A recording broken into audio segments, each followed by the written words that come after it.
Hey, we live, y'all. Welcome back to Wavy Wednesdays. Come on. Come on.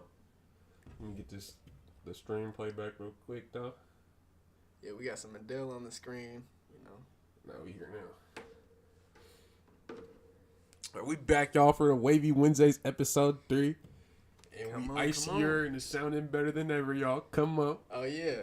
We got Skip here today. We know Skip is more than enough to get y'all what y'all need here on Town Talk. Man, Come on. Keep y'all entertained, man. How you feeling today, Jskip? Man, feeling good, It's my day off, but there really is no days off, so. Ain't no days off, man. We gonna keep taking this to the next level, man, and the town gonna need to hear what we need to talk about because, man, shout out Kevin Porter Jr. because he just secured that. We know the truth. Come on. Shout out KP. Shout out baby boy DeJounte Murray, man. Hey, man, KP, he knows about my chest tat. I got that chest tat out of Dice games at Rainer RBCC back in the day, man. Hey, that's real Seattle talk, man. Real Seattle talk, man. He knows the truth, too. Come on. But, yeah, y'all, announcement so far for the Wavy Wednesdays. Yeah, y'all, we rocking with the eCam software. It's finally got everything we need, and we will be doing more shows. Tune in to Music Mondays next week. I mean, this guy, J-Boy, said he was going to be there, but he over there in NOLA. So I don't know how that's going to work, but hey, man. He should be back by Monday, so expect J-Boy and Elijah. Elijah the P, man. Elijah the P here and present for the first ever Music Mondays. Stay tuned. Be tapped in. But yeah, so my little point about how the town is living, I'm thinking that the Seattle music scene is gonna blow by the end of 2022. What you think, Skip? I think so. I think we have enough features to where a lot of we have artists that are pulling in interest from other artists that are around the industry. We've obviously always had that. Malcolm Moore kind of had his foot in the door because he's like Seattle, kind of Seattle. Like he's not really in our there's two different Seattles.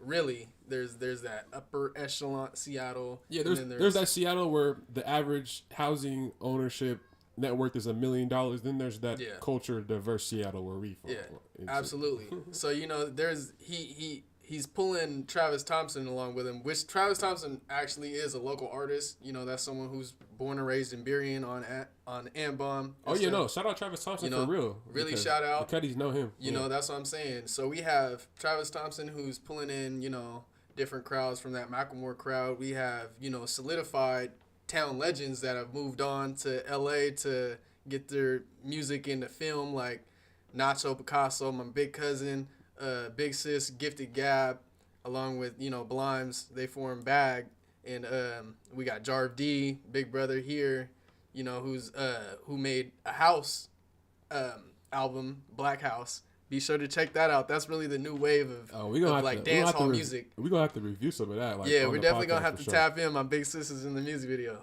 Come on. Cuddy's in the music video? Facts. Come on, More Gang. More Gang. Come on. The founders. Shout out Chiefin, man. He's been dining on Town Talk. He going to be here soon, though, because, man, as soon as that boat hit the dock, Chiefin's going to be on the show. Oh, yeah. And it's going to be live. Come on. So, yeah, I have no doubt that, obviously you got those guys, and then you got, just the local artists that are roping in these independent artists that are, booming for themselves. The Boy came here and he did the features with Mike Jack. He did them with Quay Hurt. So, the skies are limitless, for how it's looking for 2022. We're all doing our own thing, but it's looking like everybody's coming together and realizing that we're better together as a unit rather than having just one artist to uplift.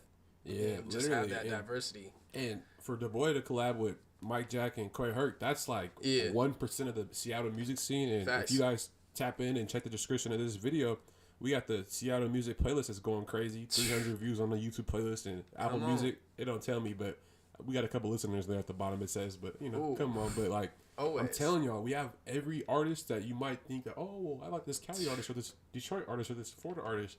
We have all of those sounds here in the town. In the town, man. Here in the town. Crazy. And stay tuned because, man, Cody Keys. Oh yeah. He got some heat waiting for you, and that not on the album. I'm talking about some new videos ready to release, and it's featuring the squad. So come on, I can't wait to show you guys. It's looking crazy. Man, we were just slapping the Cody Keys on the came in on the way to the podcast studio. Come on, easy. And you guys gotta be on the lookout because we're gonna be shooting some of the podcast videos in the next month or so at the Hendrix Music Academy studio too, so we're gonna give y'all some more content, y'all, and this is just a start. You feel me? Man, it's only the beginning. Only way is up. Man, so let's check in with the YouTube community. Skip, they're saying that the YouTube CEO Susan, she's mentioned NFTs being a focus for YouTube in the near future. We need some Town Talk NFTs because every episode is really history. To be honest, like we need some legends making episodes right now. You feel me? How do you feel about these YouTube NFTs, Cuddy? I don't even. I'm still wrapping it around my head. I always thought it was just like a digital kind of capture, but I don't know. I can kind of explain to you. So it's kind of like we talked about that one time when we were having the session. Say there's 100 NFTs and you own one, and 99 people own the other ones in the set. You guys are kind of like in a virtual country club. Like say there was a concert at Climate Pledge Arena, and they're like, you have to have one of these 100 NFTs to get entrance. That's kind of what people buy them for. For incentives. So for the incentives that are like not digital. And so like in the YouTube community, say someone has 1 million subscribers and their profile picture on YouTube is one of those little monkey things that Steph Curry or Von Miller has. Yeah. What you can do is, I'm going to drop 1,000 of these NFTs for my most 999 loyal fans. And if they buy one of these NFTs in my project set, they will forever get to see me once a year. My fans will get to come to my birthday. It's kind of like their golden ticket for whoever owns it, and that's what kind of makes the NFTs drive up in value because if there's only 1,000 and that person has 3 million subscribers, people are gonna want to buy those one of 1,000 off of those people, and the price is gonna keep going up. Facts. That's kind of the fastest way I can explain NFTs, but yeah, man. Facts. So how would you convert that to a video on YouTube? Not even just a video on YouTube, but like say like the YouTube channel's profile picture. Okay. And then if they own that NFT, it's like it's tied to you like through like Social Security and all that on the blockchain. So it's like they'll know you own that until you sell it, but once you sell it, then it transfers ownership. The blockchain, the way they made it, it's impossible to change an entry in it.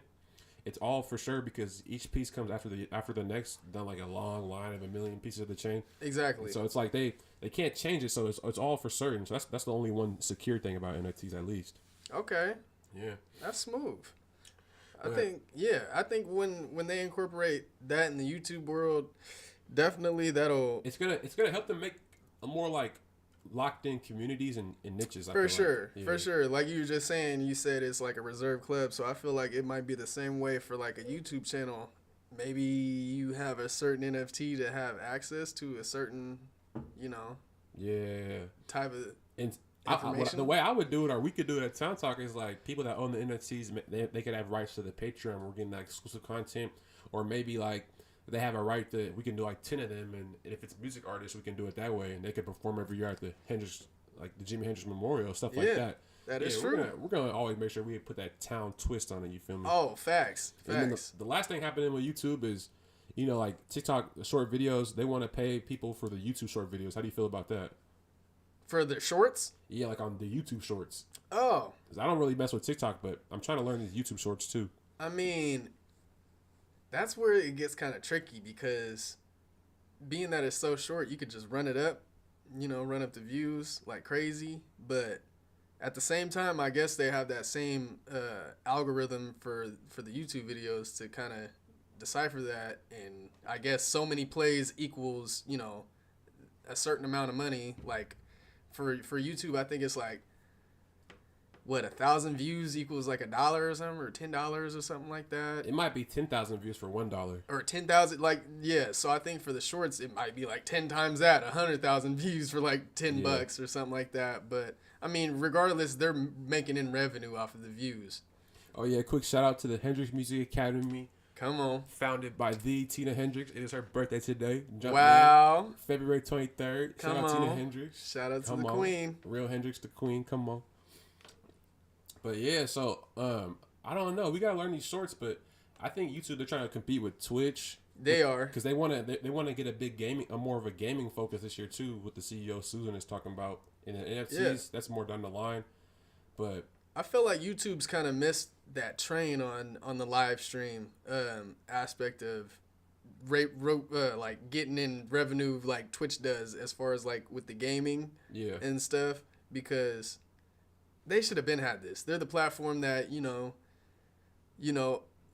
was the video platform. So I feel like when you're I don't know, just the originator of that, I feel like it's your obligation as being an originator to kind of just be ahead of the curve. And I feel like they just weren't ahead of the curve when it came to people going live stream and actually people having, you know, donations that they could give out, you know, and stuff like that. And they're rounding that corner now and kind of like supporting all those features now. And they have the right to, because, you know, YouTube is like that OG in the game of like videos and all that. Facts. And the thing is, like, Facebook, you know, Mark Zuckerberg, he wants people to go like create YouTube videos for Facebook type stuff, but YouTube has an unmatchable monopoly because they pay their creators so much. So they're really able to combat with Facebook and Twitch. Because Twitch is bought by Amazon.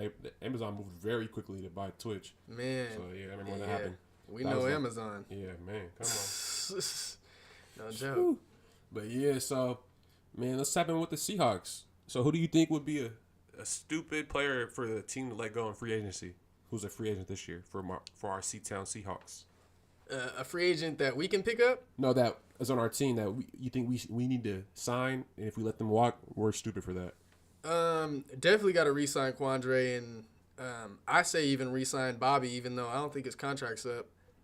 But just extend Bobby, because you just want that validation that, you know, he's here. You know, we've been talking about Russell Wilson for so long because, you know, still this day and age, the quarterbacks are just the face of the team regardless of where you go. But Bobby is really the heart of this team. You know, might not be the face like Russ is, to where his name and face is plastered everywhere, anything to do with Seahawks, but Bobby this is his team more than I think Russ, because he's just had that consistency since they've been drafted.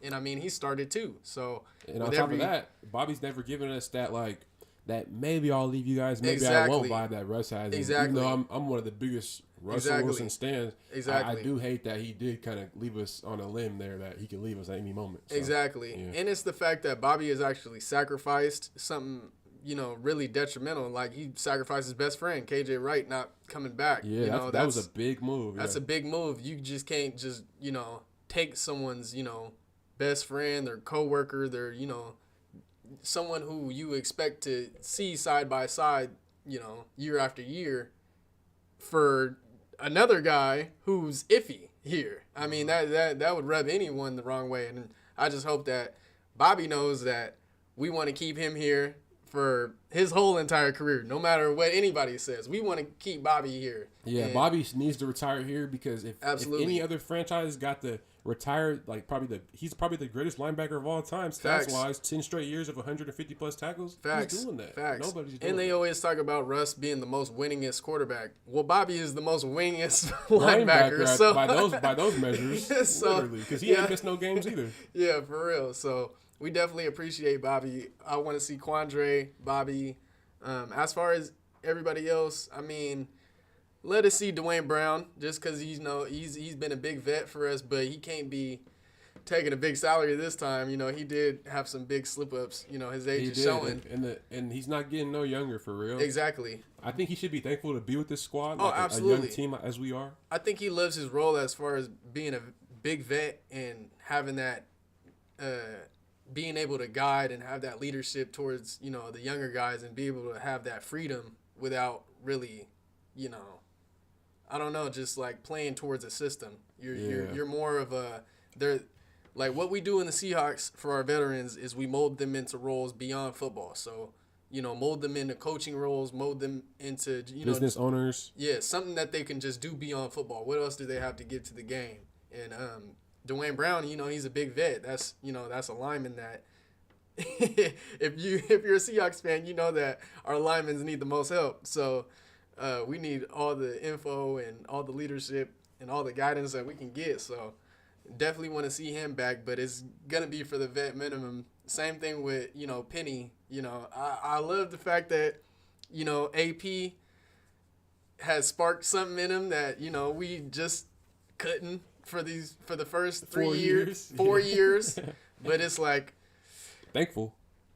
I'm definitely thankful, but well, speaking of Adrian Peterson, we did see that on Super Bowl weekend he did get arrested for domestic violence, but I did see the news report that the city of Los Angeles will not be pursuing charges against him, so hopefully he can return back to Seattle and coach Penny back to that beast, because Penny had a 6-week stretch where no one seen a running back run like that. Exactly. And just no one also like ever doubted that AP was gonna leave regardless of his circumstances, because I mean, we just know that, you know, Pete is an understanding coach. Like, he's taking kids at their worst, he's taking players at their worst, you know, regardless of what situation they were in, and, you know, lifted them out of it, you know, had them prove their worth to the world. You know, we've seen it with Marshawn, where he was a head case before he came to Seattle. Nobody was mentioning Marshawn like he was just some... They talked about his off-the-field issues in Buffalo, and they were saying that he was going to be a bust after 3 years. And no one talked about his career. Yeah, they just tried to destroy his character. And Seattle was the one that brought that out of him, brought that Bay Area character and enhanced it, you know, made him feel at home. Like, you know, he has that freedom here. So, you know, just giving those players the ability to be free and be themselves, you know, regardless of what circumstances, just prove their worth. And we're good for that. So I never really doubted the AP situation. It obviously was really unfortunate that it just happened, you know, so quick. You know, it always feels like every time like Seahawks have a good thing going, it's always something random. Very random that and just, negative, you know, derails us. Yeah, it just breaks your heart. And you're just like, no. Like, not you know, again. Josh Gordon, like, you know, when they hit him with the drug test right when he came back. And for cannabis. Like, he didn't even get to have another game with us. For cannabis in the state where cannabis is legal. Like, come on now. You know, and then he broke our heart by not signing back with us. And signed with the Chiefs. Yeah, he didn't make it to the Super Bowl. That's I what you get. I hope you had fun ring changes, because you at home with us, buddy. Come on. But man, overall, Bobby Wagner, we can say he's one of Bobby Seattle's finest. Come on.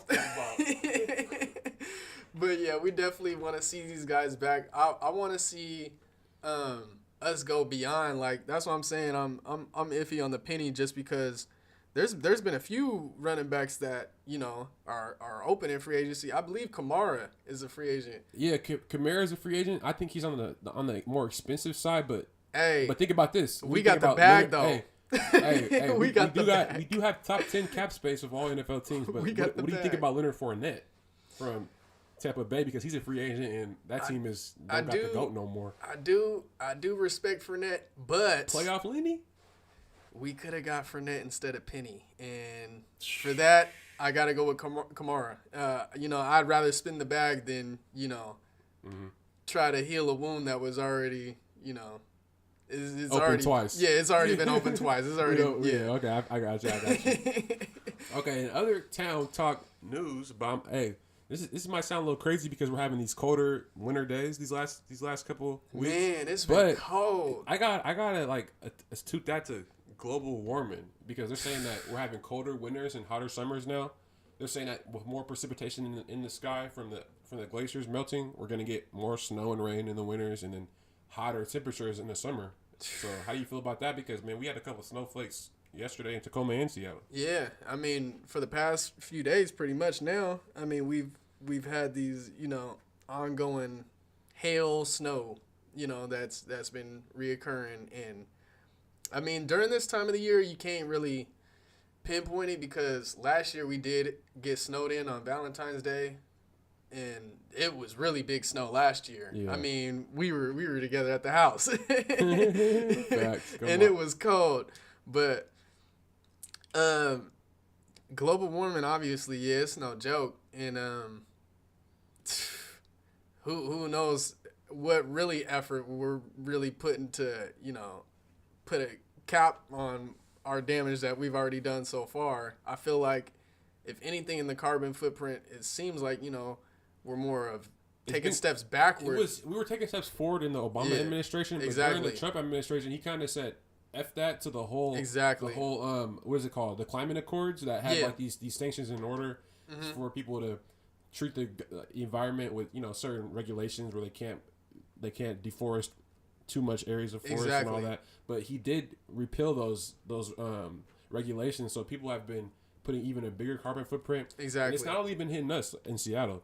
Like right now, there was just a huge cyclone that battered the beautiful Madagascar. You know, Africa's big island off the coast. Like, come on now, man. Like, they're hitting the motherland. I don't like it. Yeah. We need to get this together because a hot place like Africa, they can't get too many more degrees hotter because it's gonna start, you know, making the people not be able to live there. And the cyclone to destroy Madagascar, and they're out there asking other nations for help. We need to go help them. It's crazy. Yeah, it is crazy, and you know, at least we're in a time and age to where we recognize it as science, and science is real, and you know, these things are factual. It's not really a controversial topic like it used to be when we were growing up. Yeah, it's not like a Santa Claus theory, like, oh, it's not real. You know, we've always kind of known it because we're smart up here, you know, but there's a lot of people else in the country and the world that just, you know, they're taught a certain way, so it doesn't even ring a bell to their head that, you know, 2 + 2 = 4. Like, they're always, you know, arguing that it's 3 or that it's 1 or it's, you know,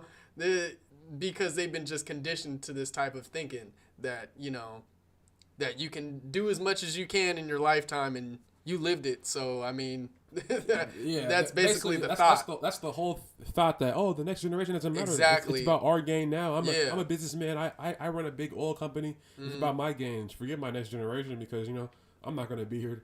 It's like we're in a generation of narcissists as a whole nation and as a earth because they're really not caring. And they're saying that in the next 20 years, we're going to lose like half our animal species. Like, this is the whole earth we're talking about. And people aren't even paying more attention to it. It's pretty crazy to think about. It is, because you also have to look in the aspect of what do those animals do for us in the food chain? You know, who knows with half of those animals gone that it doesn't also take half of our population. Like, you know, like a Thanos snap. Like, you know, there's a reason why there is a food chain regardless. You know, we all hate mosquitoes, you know, but if we were all to take out mosquitoes, I'm pretty sure that a lot of people would die, you know, because mosquitoes are responsible for transferring different types of things, and you know they actually have some good to them, you know. Yeah. Regardless of another reference for that would be like bumblebees. They say that we don't need bees because they sting people, but if we destroy them, they pollinate all flowers and plants. Yeah, and then they said they're gonna build these robot bees, and these robot bees aren't doing it because they're not natural. They're not natural, and they're going to pollute the plants more. Exactly. And yeah, you just have to look at it at the perspective of, you know, it's sort of like the Lorax. Like, that's crazy to reference Dr. Seuss. But it is like the Lorax, how, you know, when you cut down all the trees and all the animals gone, and it's just you guys by yourself, like, Then it will sink in like, oh, then what?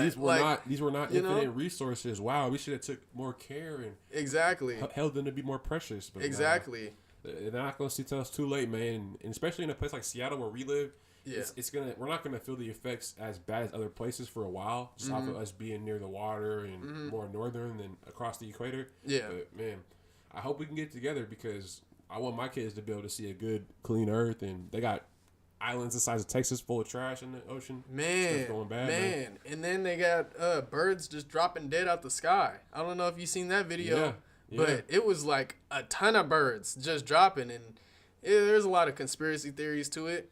And some people say that maybe it was them just sitting on. I always kind of figured, but I guess birds weighing down the electric lines, like, you know, they'll eventually make it snap, but these were birds that were flying in the sky, and they just it looked like they just all dove to the ground and just died. Like, they all just dropped from the sky. If you guys seen that video, it looked like it was just raining birds. Wow. So we know birds are hollow, so I feel like if they don't got the right air in them, they're not gonna be able to. A lot of people were.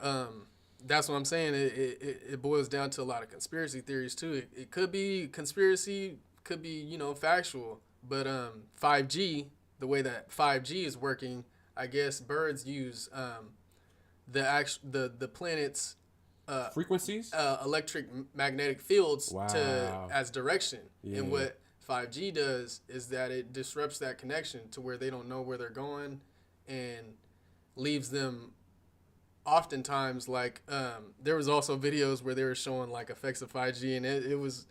Well, I mean, it was kind of. Think about that in Seattle. The Seattle airport wants to shut down because of the 5G tower being put up, and they said that the airplanes are not going to be able to function and not going to be able to chart because they don't look out the front of the airplane and fly the plane. Yeah, they use coordinates. They use like electromagnetic positioning to land the plane. So. Exactly, and that's where it all boils down to. I mean, conspiracy theory and factual evidence, because I mean, there's videos of birds sitting on 5G towers where they just look froze. They look dead, but they're just like stuck from those waves that they grew up like using to guide them places. Yeah. And now those waves are stuck in one spot and being sent everywhere, and they don't know how to act and react. Exactly. It's crazy, man. Global warming is way more than it seems, and like a place like Hawaii, they already lost half of their 400 different bird species in the last 20 years. Man, it's crazy, man. We're losing a lot of beauty in the world, and people are not speaking up about it. Absolutely. And I mean, yeah, a lot of people aren't speaking up about it, and instead what they're doing, and you just talked about Hawaii, they're moving to Hawaii. They're destroying the native Hawaiians' water source, because the native Hawaiians are already limited, the water source that they get their water from, because they have all these 5-star hotels and stuff that are literally eating up the island's resources.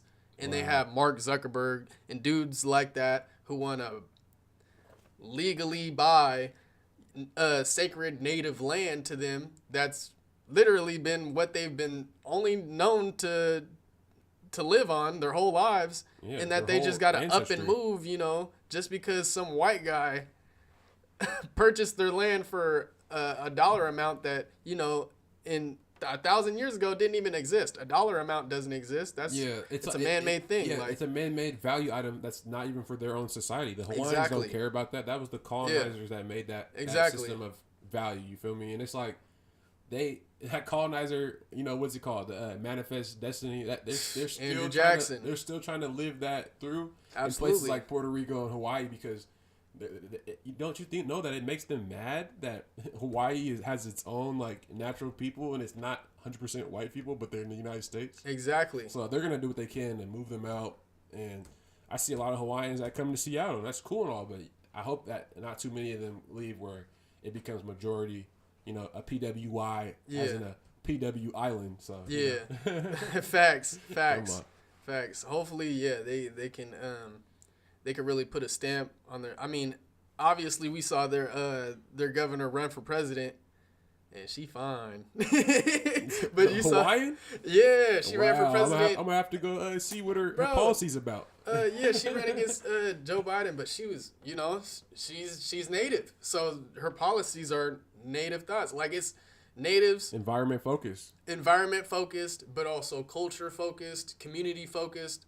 They're light years ahead of this white society, because this Western society still believes of this narcissistic, manifest point of view BS. To where it's literally, I'll get mines, you get yours, we'll but call not it good. before I get mine. Yeah, but not before I get mine. I'm gonna always look out for me. Yeah. Like, it's never community. But with those native Hawaiians, they're the ones that are literally, representative of having a community, a native community that has withstood numerous like times of being conquered and stuff like that, to where they didn't shake up their political hierarchies. Like, the chief of Hawaii, and they've never succumbed to Western colonization the way the other 50 states have, to where now it's a white guy that's the governor and stuff like that. It's really a blessing to still see, the native Hawaiians still representing in full of their natural state and stuff like that.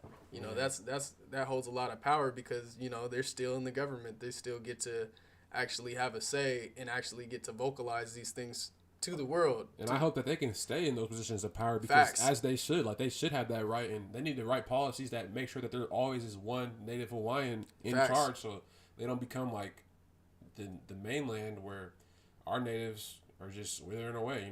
I hate that for us. Facts. Man. Facts. I hope they never get, put on reservations and stuff like that and have to, be conditioned the way that Native Americans are. And yeah, like people are allocating you your land, like, oh, we'll give you some of your stuff. Like that's just terrible, man. Yeah. Man, I hope we can learn as a nation and we can grow because right now, like, there's a lot of things that need to change and we need to advance for real. Absolutely. Other town news: the Seattle moratorium for rent is officially over as of now. The city council had a vote on it, and I have an uncle who's Uncle Ant. He got a lot of properties everywhere, landlord. Yeah. So it was hurting him a lot. So I mean, hopefully they can figure that out. But I just want to pray for our diverse brothers and sisters that are in the city. They're gonna start putting people out of their houses on March 1st. So hopefully they can find places to stay. I know Seattle's getting more expensive. They're pushing all the black and brown people out, but man, there's a lot going on. I mean, the pandemic was hard. It took a lot of time, but it was. And I do see the other side of the landlords too. Oh yeah, absolutely. You see the side of the landlords, but you mainly feel for the landlords that are actual landlords for the people. And not big apartment owners. Exactly. Like regardless of the circumstances of if it was laid down in law, that you couldn't evict people. They weren't going to evict them anyways because they have a heart, and really are, trying to make sure that people stay safe and people were, even though they didn't have money, just, basically just knowing that money would come and just taking people's word for it and just really just being personable landlords rather than cutthroat landlords. Like, I can't wait to kick these guys out, struggling families and stuff like that. It's good to see the landlords that went out their way before the law was even laid down, that, telling their tenants that they were safe, that, don't even worry about rent, just worry about taking care of your kids, make sure they got food in their mouths and stuff like that. Yeah. But as far as the landlords that, were already shady anyways, that wouldn't even, fix things around and, and as soon as the money, like as soon as the rent is due, they're just banging on your door for the rent, but they won't fix anything around, broken windows, lights don't work, those landlords, I don't feel for them. I hope that, those tenants find a better opportunity and find, a better space. But as far as, the way the law worked, I feel like we had enough time to where, people were comforted for a long time and felt like they were secure in a place. And hopefully they had a plan by now of what to do. Definitely. Yeah. Man, well, we talked a little about gentrification in town, so there's some other gentrification growing pains that are kind of funny. I seen Seattle parents are mad about graffiti in the city, and they say that graffiti is not some guy saying Jim was here. So what's your thoughts on the graffiti tagging in the city? And I feel like there needs to be more painting and like requested graffiti / art in the town because diversity is a staple of Seattle, even as they try to remove the minority populations. Facts. Well, the thing is, graffiti has always been a culture up here because art is a culture up here. And most of those people who are saying those things aren't probably from Seattle because they'd probably be saying that about the Banksy downtown. Mm-hmm. And if you know who Banksy is as an artist, you know that he only does really international artwork. Mm-hmm.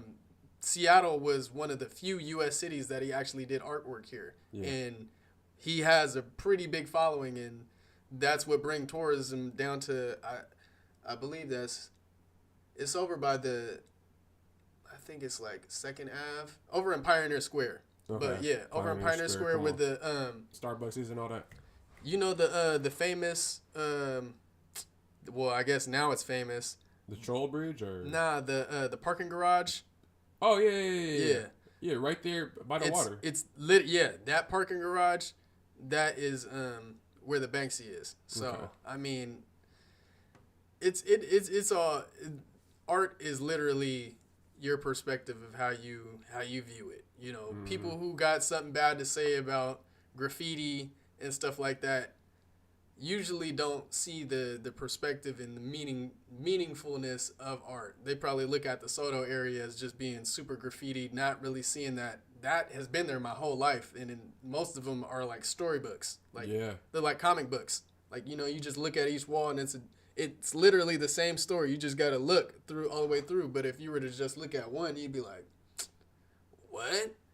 You guys need to paint over this. And I don't know. Like, I don't know. It's all about the culture and the people that it's for and not exactly. for. And I feel like the people getting mad, you know, there's a lot of, you know, Caucasian Americans that were getting mad at the graffiti, but they haven't took the time to look at it. And I feel like in downtown Seattle, they've already gotten rid of a lot of the BS tagging. Like, I always drive down there and see people painting over bad graffiti, but the beautiful art, it stays. So I don't know why they're complaining about beautiful art. Like, they want this to just be like a bland city. Absolutely. Diversity built the town. They said in the 1960s, the Central District was 90% African American. Absolutely. And today, it's only 10%.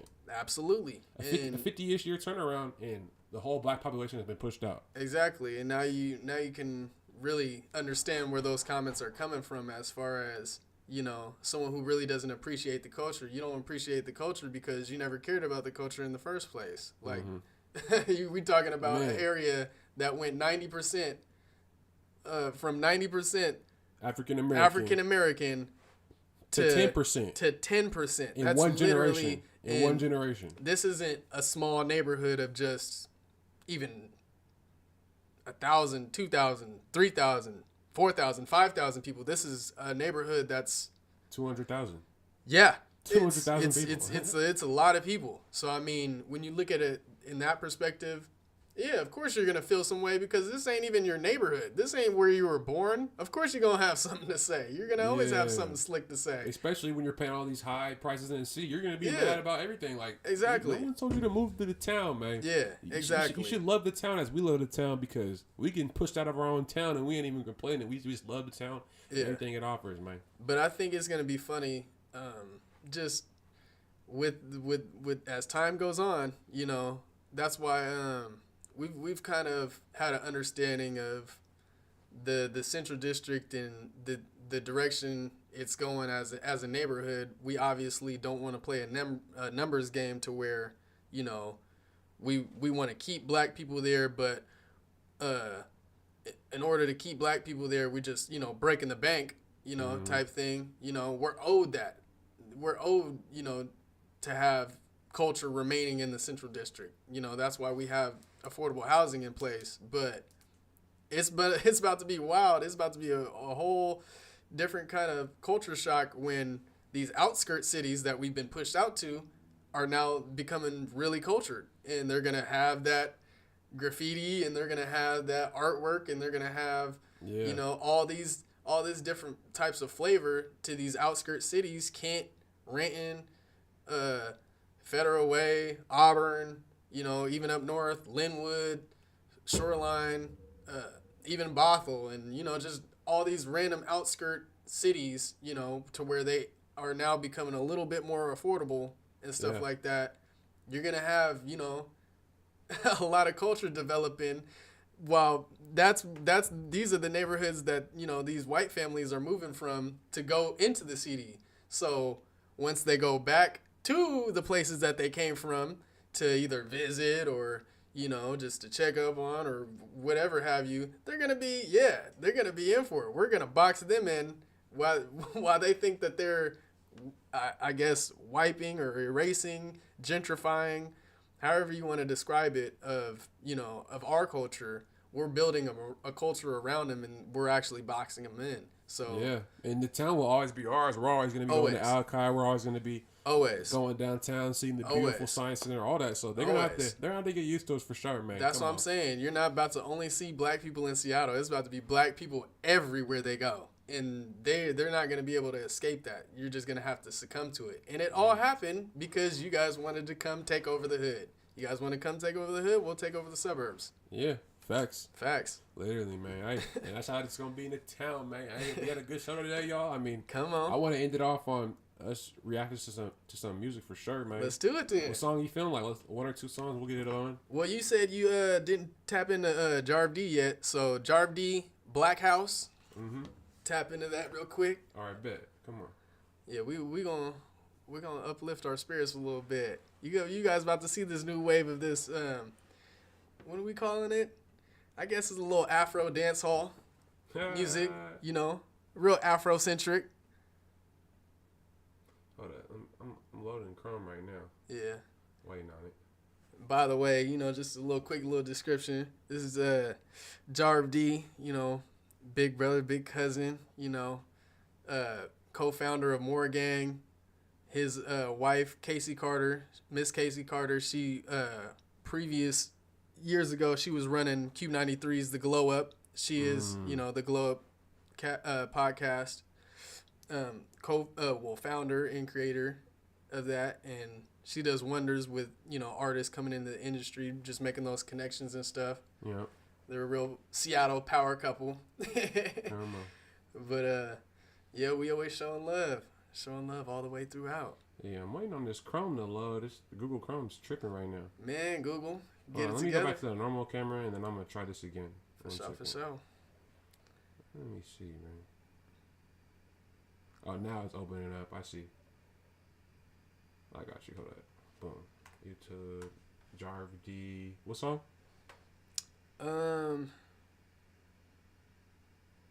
Let's see. What's a good one? Just search The Black House, and I think he released like 3 music videos to do with that. Just pick one of them. All right, cool. You'll love either one of them. They all got that vibe. It got that, like, if you guys remember that Black Panther soundtrack vibe, it's like that vibe. And this is gonna be like a new wave that they're creating, a real new wave, certified, by a New Wave official, the new wave of just dance music, club music. I got this one right here. Jarv DX, Bad Colors, Clouds. Yep. All right, cool. Come on. Bad Colors, shout out to them, man. They're the band behind it. It's y'all this Saturday, man. Loonies. We showing out. Oh, one second. Google Chrome. Boom. Come on.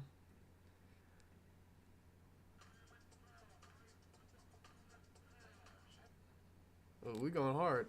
Oh, that shit, hold up. I don't know why it's loading. Let me turn the quality down on the YouTube. That's just messing me up. I was about to say, it's good. Hold up. I don't even want to mess the song up. I want to pause it for a second. Yeah, you got to.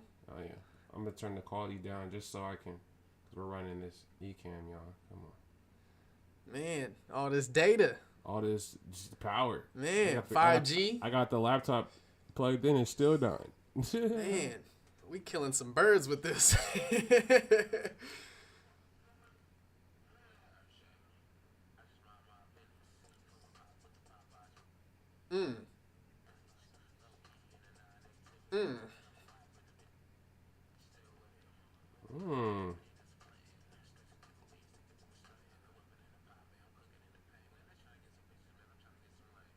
Hey, that's some good knowledge.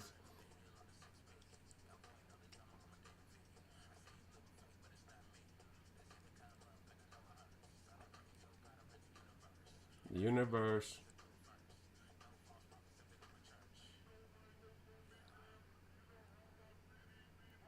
Yeah, I can see this banging in the frats. Come on. I told you, man, this is about to be popping in the club. Man, everything our people's fingers touch, it takes over, man. Seattle takeover 2022. Town takeover. Town takeover. Come on.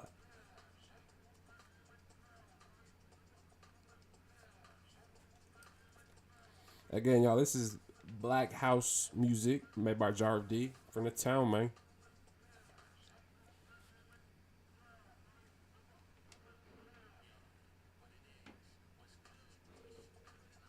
Oh, they said, my mom said they can't hear Jarv D. Hold up. Let me see. Coming out the CD. Come on. Central Oh, District. it might be copyrighted. It could be copyrighted if we can't hear it. Oh, is that why? I'm trying to see. Let me see. It could be. We're hearing it. I'm definitely hearing it and slapping. Yeah, it's banging. Slapping. If you guys can't y'all see hear what it, the name of it is, though, y'all. yeah. So. If you guys can't hear it, please tap in. If y'all can't hear it, he's getting them copyright bucks because the other day we were playing K-God. People couldn't hear K-God either. So but we hearing it, and y'all see the name right here. So tap in to Jarv D, Bad Colors, y'all. And you see how many numbers he's doing just in 6 months? 40K. Man, it should be 400. It should 4 be million. 4 mil. Come on, 40 mil.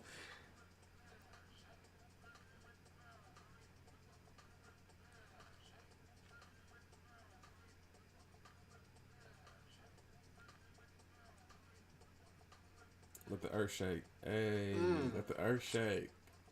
We need to shake all this pollution off our planet, man. Facts.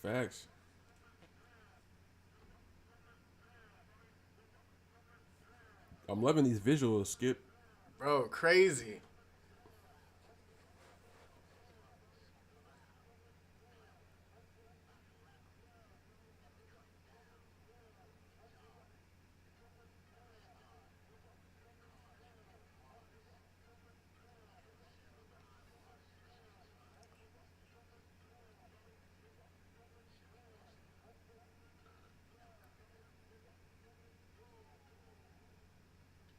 Yeah, that's going crazy, man. Crazy. That's going crazy. Town's going crazy.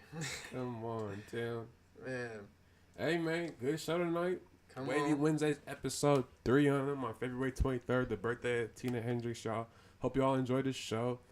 Like, subscribe, share it to y'all friends, man. Yes, hey, sir. whether y'all like it or not, man, it's a Town Takeover with Town Talk. Nobody's doing it like us with the Music Mondays, Town Talk Tuesdays, and Wavy Wednesdays.